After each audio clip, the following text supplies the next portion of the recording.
Welcome to Kanen Coffee and Espresso Machine Repair. We're going to do a test shot on a Breville. This machine came in with the Clean Me light on.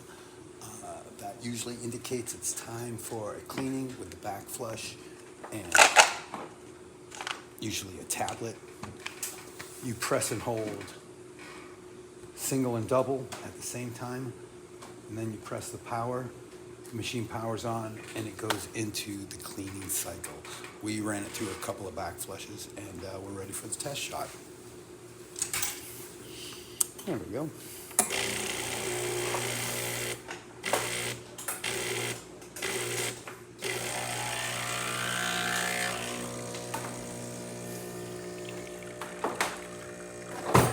Excuse me.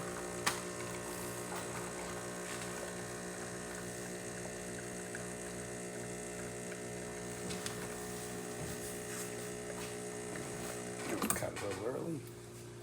Check the steam. There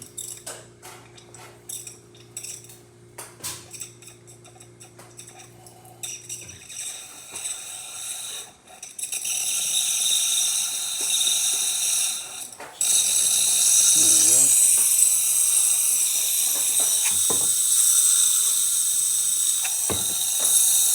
Nice strong steam. Thank you for repairing with Kanen Coffee and Espresso Machines. Please like this video. If you'd like to see more videos like this, please like and subscribe to our page.